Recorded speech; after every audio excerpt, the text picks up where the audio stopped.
فاعوذ باللہ من الشیطان الرجیم بسم اللہ الرحمن الرحیم الذین یخشون ربهم بالغیب وهم من الساعۃ مشفقون صدق اللہ العظیم وبلغنا رسولہ النبی الکریم ان اللہ وملائکتہ یصلون علی النبی یا ایھا الذین آمنوا صلوا علیہ وسلموا تسلیما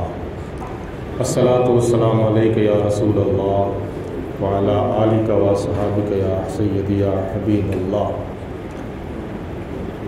جمعرات شریف کی فاتحہ خوانی کے سلسلہ میں چند باتیں فکری اور اصلاحی توجہ کے ساتھ سماعت فرمائیں، جن کا موضوع ہے بغیر دیکھے اللہ تعالیٰ سے ڈرنے والوں کی فضیلت اور ان کا مقام۔ قرآن پاک کے 17ویں پارے کی سورۃ انبیاء کی آیت نمبر 49 میں اللہ تعالیٰ نے ارشاد فرمایا ہے،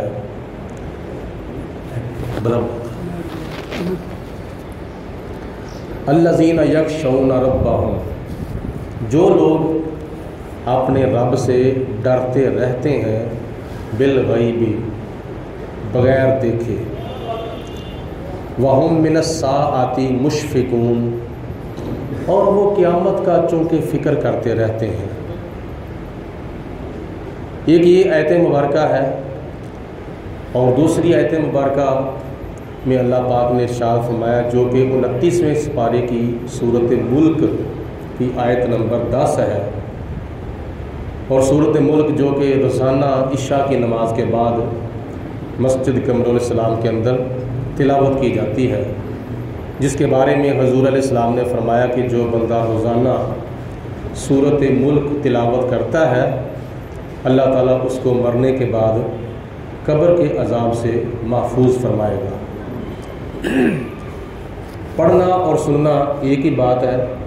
بلکہ پڑھنے والے سے زیادہ ثواب اللہ تعالیٰ سننے والے کو عطا فرماتا ہے، چونکہ قرآن پاک پڑھنا سنت ہے اور سننا فرض ہے۔ تو سورۃ ملک کی آیت نمبر 10 میں اللہ پاک نے فرمایا ہے، ان الذین یخشون ربہم بالغیب، بے شک جو لوگ اپنے رب سے بغیر دیکھے ڈرتے ہیں، اس کا خوف کرتے ہیں، لہم مغفرۃ و اجر کبیر، ان کے لیے بخشش ہے اور مغفرت ہے، اور قیامت کے دن اللہ پاک ان کو بہت بڑا اجر عطا فرمائے گا۔ دیکھ کر ڈرنا اور بغیر دیکھے ڈرنا، اس میں کیا فرق ہے؟ خدا نہ خواستہ اللہ تعالیٰ نہ کرے کسی کے اوپر برا وقت آ جائے، سفر کے دوران، یا گھر میں کوئی ڈاکو آ کے گھس جائے اور وہ کان پٹی کے اوپر پستول رکھے اور کہے نکال دے جو کچھ ہے، تو اگر وہ نکال کے دے رہا ہے تو وہ ڈر رہا ہے، اور ڈر کیسے رہا ہے؟ دیکھ کر ڈر رہا ہے، بن دیکھے نہیں بلکہ بغیر دیکھے ڈر رہا ہے، اور اس کے ڈرنے کا نتیجہ یہ ہے کہ وہ جو کچھ اس کے پاس ہے وہ اپنی جان بچانے کے لیے دے رہا ہے، اور دے دینا چاہیے، مزاحمت نہیں کرنی چاہیے۔ دوسرے نمبر پر خدا نخواستہ زلزلہ آ جائے، جیسا کہ پچھلے دنوں کے اندر افغانستان میں زلزلہ آیا اور کافی ہلاکتیں ہوئی ہیں، کافی لوگ شہید ہوئے زلزلے کی زد میں آ کر۔ تو حالانکہ زلزلہ ہمیں نظر نہیں آ رہا، زلزلہ نظر نہیں آ رہا، صرف مکان ہمیں اوپر نیچے دائیں بائیں آگے پیچھے ہوتے ہوئے نظر آ رہے ہیں، تو ہم اپنے آپ کو سنبھال نہیں رہے، تو ہم اللہ تعالیٰ سے ڈرتے ہیں اور خدا کا خوف کرتے ہیں، یا اللہ معافی دے دے۔ لوگ کلمہ پڑھنا شروع کر دیتے ہیں، باہر نکل کر گلیوں میں، بازاروں میں، روڈوں کے اوپر لوگ سجدہ ریز ہو جاتے ہیں، یا اللہ معافی دے دے، یا اللہ معافی دے دے، یا اللہ معافی دے دے۔ حالانکہ زلزلہ نظر نہیں آ رہا، لیکن پھر بھی جب یہ اس طرح کا وقت آیا ہے تو دیکھ کر بندہ ڈر رہا ہے۔ اسی طرح بغیر دیکھے اللہ تعالیٰ کی ذات سے ڈرنا اور دیکھ کر خدا تعالیٰ سے ڈرنا، جیسا کہ پہلی قوموں کے اوپر عذاب آئے قرآن پاک میں آپ نے لوگوں نے سنا ہے، قوم عاد کے اوپر، قوم نوح کے اوپر، قوم سمود کے اوپر، قوم ہود کے اوپر، قوم لوط کے اوپر عذاب آیا، لیکن وہ ڈر جاتے تھے آخر کار وہ ڈر جاتے تھے، لیکن خدا تعالیٰ فرماتا ہے اب تمہارا ڈرنا جو ہے وہ کسی کھاتے میں نہیں ہے۔ اگر ڈرنا کسی کھاتے میں آیا ہے تو حضرت یونس علیہ السلام کی قوم کا، کیونکہ وہ عذاب ان کے اوپر آیا تھا تب ڈرے تھے، یونس علیہ السلام کی قوم کے اوپر ابھی عذاب نہیں آیا تھا، صرف عذاب کے آثار نظر آئے تھے، تو انہوں نے توبہ کر لی، اللہ پاک نے ان کی توبہ قبول فرمائی۔ میرا مطلب بات کرنے کا یہ ہے،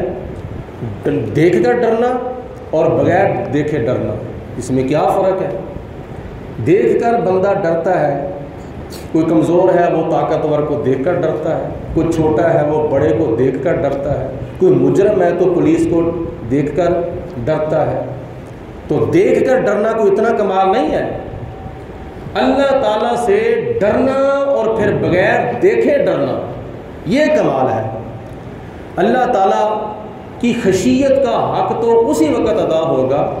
جب بندہ خدا کو بغیر دیکھے ڈرے گا، اور کیسے بغیر دیکھے ڈرے گا؟ جو قرآن پاک میں آ گیا ہے اس کے اوپر ہمارا ایمان ہونا چاہیے، اور جو نبی پاک علیہ الصلوۃ والسلام نے فرمایا ہے اس کے اوپر ہمارا یقین ہونا چاہیے کہ حضور علیہ الصلوۃ والسلام نے فرمایا خدا سے ڈرو۔ خدا تعالیٰ سے ڈرنا خدا کا ہمارے اوپر ایک حق ہے، اور چھوٹا بڑے سے ڈرتا ہے، اس میں کوئی شک نہیں کہ ہم چھوٹے ہیں خدا بڑا ہے، بلکہ خدا تعالیٰ سب سے بڑا ہے۔ اور پھر دوسرے نمبر پر کمزور طاقتور سے ڈرتا ہے، اس میں بھی کوئی شک نہیں کہ ہم کمزور ہیں، اور خدا تعالیٰ صرف طاقتور ہی نہیں بلکہ ساری طاقتوں کا خالق بھی ہے اور ساری طاقتوں کا مالک بھی ہے، اور ساری طاقتوں کو تقسیم بھی کرنے والا ہے۔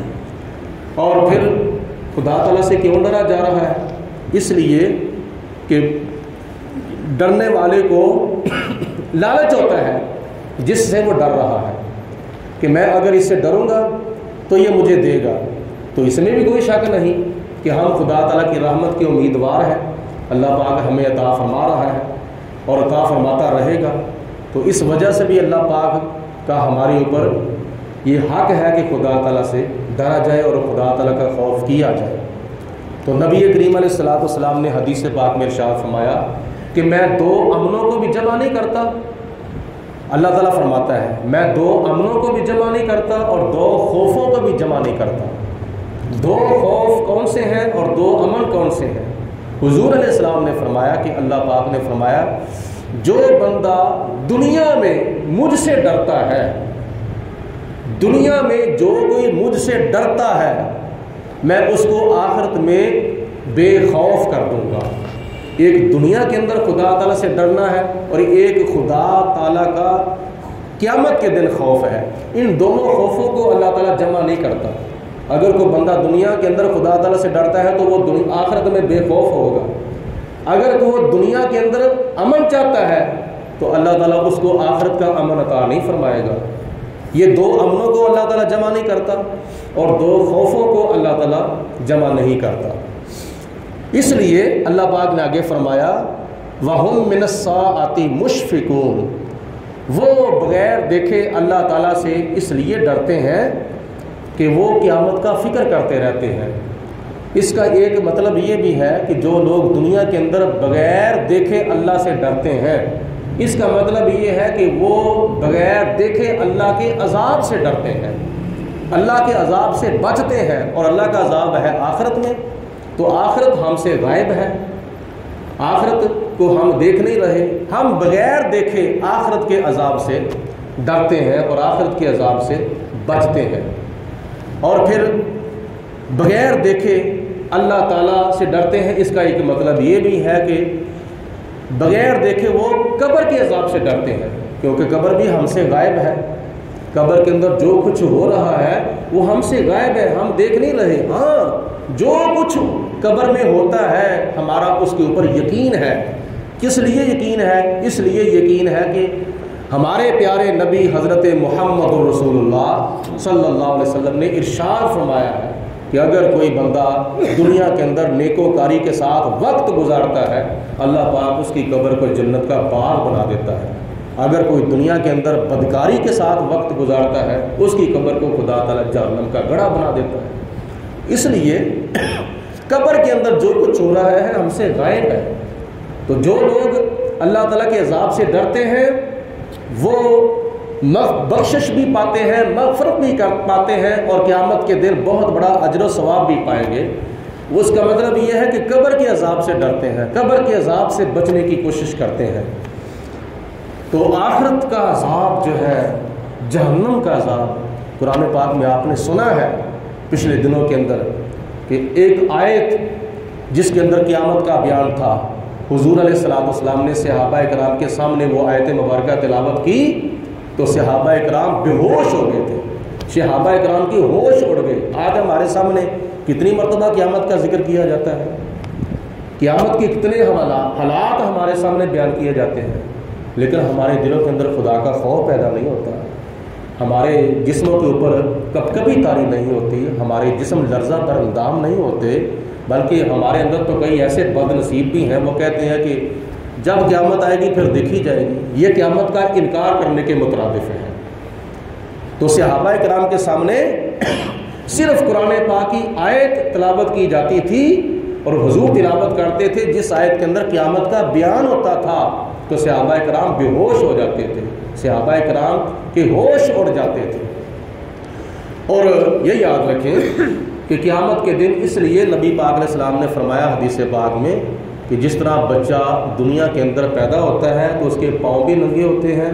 اور اس کے ختم بھی ہونے والے ہوتے ہیں اور اس کا جسم بھی ننگا ہوتا ہے، تو جناب عائشہ صدیقہ نے جب یہ فرمان حضور علیہ السلام سے سنا تو نبی پاک علیہ السلام نے فرمایا یا رسول اللہ، کیا لوگوں کی ایک دوسرے کی طرف توجہ نہیں ہوگی؟ جب ان کے پاؤں بھی ننگے ہوں گے، ان کے خطرے بھی ہونے والے ہوں گے اور ان کے جسم بھی ننگے ہوں گے، وہاں مرد بھی ہوں گے، وہاں عورتیں بھی ہوں گی، وہاں لڑکیاں بھی ہوں گے، وہاں لڑکے بھی ہوں گے، تو کیا ان کی ایک دوسرے کی طرف توجہ نہیں ہوگی؟ تو حضور علیہ السلام نے فرمایا کسی کو ہوش ہوگا تو توجہ ہوگی نا، اور اس کی اگر ایک جھلک دیکھنی ہو تو اللہ پاک آپ کو مکہ شریف لے جائے، کہہ دو آمین۔ اللہ پاک آپ کو خانہ کعبہ لے جائے، جب آپ وہاں جا کے خانہ کعبہ کا طواف کریں، وہاں مرد بھی ہوتے ہیں، وہاں عورتیں بھی ہوتی ہیں، وہاں لڑکے بھی ہوتے ہیں، وہاں لڑکیاں بھی ہوتی ہیں، جسم کے ساتھ جسم مس ہو رہا ہوتا ہے، مرد کا عورت کے ساتھ، عورت کا مرد کے ساتھ، کندھے سے ساتھ کندھا مس ہو رہا ہوتا ہے، پیٹ جو ہے وہ پشتوں کے ساتھ مس ہو رہے ہوتے ہیں، پشتیں جو ہے وہ پیٹوں کے ساتھ مس ہو رہی ہوتی ہیں، لیکن اس کے باوجود ایک دوسرے کی طرف توجہ نہیں ہوتی۔ کیوں نہیں ہوتی؟ اس لیے وہاں اللہ پاک کا عشق ہوتا ہے، وہاں اللہ پاک کی محبت غالب ہوتی ہے، وہاں اللہ پاک کا عشق اور خدا کا پیار حاجیوں کے اوپر اور حاجنوں کے اوپر غالب ہوتا ہے۔ تو جہاں خدا کا پیار اور خدا کی محبت اور خدا کا عشق غالب ہو، وہاں مرد بھی ہوں، وہاں عورتیں بھی ہوں، تو ان کی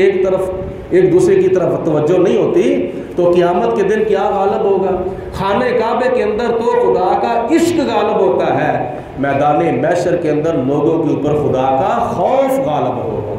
تو جب خوف غالب ہوگا تو پھر ایک دوسرے کی طرف کیسے توجہ ہوگی؟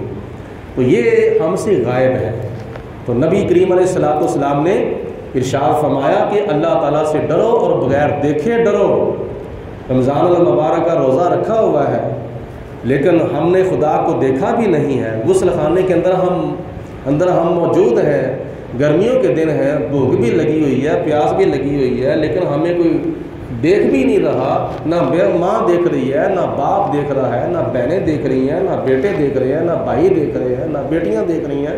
کوئی یار دلی سجر ساتھی نہیں دیکھ رہا۔ اس کے باوجود ہم غسل خانے کے اندر پانی نہیں پیتے۔ کیوں نہیں پیتے؟ اس لیے ہمارا یقین ہے کہ ہمارا خدا ہمیں دیکھ رہا ہے۔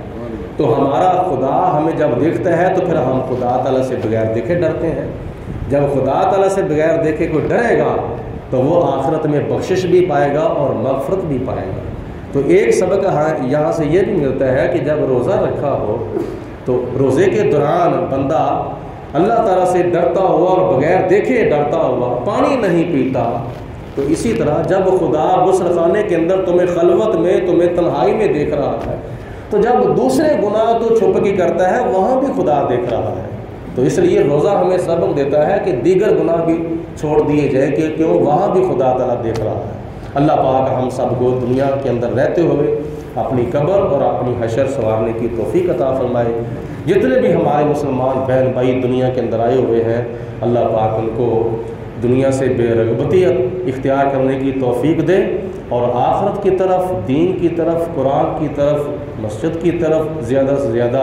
رغبت اختیار کرنے کی توفیق عطا فرمائے۔ اور جو ہمارے مسلمان بہن بھائی دنیا سے آ کر چلے گئے ہیں، اللہ پاک ان کی بخشش فرمائے اور ان کی مغفرت فرمائے۔ آپ لوگوں میں سے کسی کا کوئی رشتہ دار فوت ہوا ہے، کسی کی ماں فوت ہوئی ہے، کسی کا باپ فوت ہوا ہے، کسی کے دونوں فوت ہو گئے ہیں، کسی کی کوئی بہن فوت ہوئی ہے، کسی کا کوئی بھائی فوت ہو گیا ہے، کسی کا کوئی بیٹا فوت ہو گیا ہے، کسی کی کوئی بیٹی فوت ہو گئی ہے، کسی کی کوئی بیوی فوت ہو گئی ہے، کسی کا کوئی رشتہ دار فوت ہو چکا ہے۔ تو یہ مقصد ہے ہمارا مل جل کر بیٹھنے کا